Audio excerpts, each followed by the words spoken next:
स्वागत है आपका हमारे चैनल में। सालों पहले एक नगर का राजा अपने राज्य में रात को अपना रूप बदलकर घूमता था।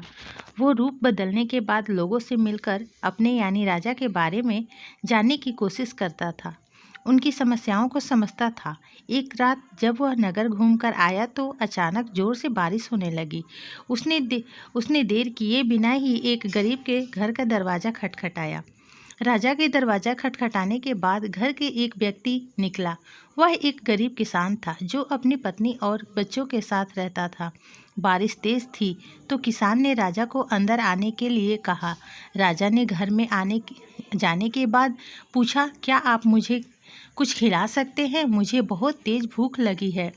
वो गरीब किसान और उसका परिवार 3 दिनों से भूखा था और उसके घर में एक भी दाना अन्न का नहीं था। किसान के मन में हुआ कि भले ही हम भूखे हैं लेकिन अपने अतिथि को यूं भूखा नहीं रख सकते। अब किसान ये सोचकर बेचैन हो गया कि अपने अतिथि को कहाँ से पेट भरूं। तभी उसने घर के सामने की दुकान से चावल चुराने की तरकीब सोची। उसने सिर्फ अतिथि के लिए ही 2 मुट्ठी चावल लिया। उसे पकाकर राजा को खिला दिया। तब तक बारिश रुक गई थी और राजा अपने घर को चला गया। दूसरे दिन दुकान का मालिक अनाज की चोरी की शिकायत लेकर राजा के पास पहुंचा। राजा ने दुकान के मालिक और उस गरीब किसान को अपनी सभा में प्रस्तुत होने का आदेश दिया।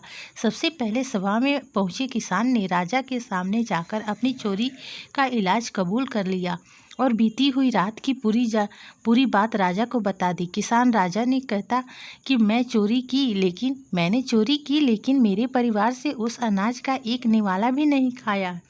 गरीब किसान की बातें सुनकर राजा बहुत दुखी हुआ और उसने किसान को बताया कि अतिथि के रूप में मैं स्वयं तुम्हारे घर आया था। इसके बाद राजा सभा में पहुँचे दुकानदार से पूछा कि क्या आपने अपने पड़ोसी को चोरी करते हुए देखा था? दुकानदार ने जवाब दिया कि हाँ, मैंने इसे रात में चोरी करते हुए देखा था। दुकानदार की बात सुनने के बाद राजा कहता है कि इस चोरी के लिए मैं पहले जिम्मेदार हूँ और फिर दूसरा तुम हो, क्योंकि तुमने अपने पड़ोसी को अनाज की चोरी करते हुए देखा मगर कभी उसके भूखे परिवार को नहीं देखा। तुम अपने पड़ोसी होने का धर्म बिल्कुल नहीं निभा पाए।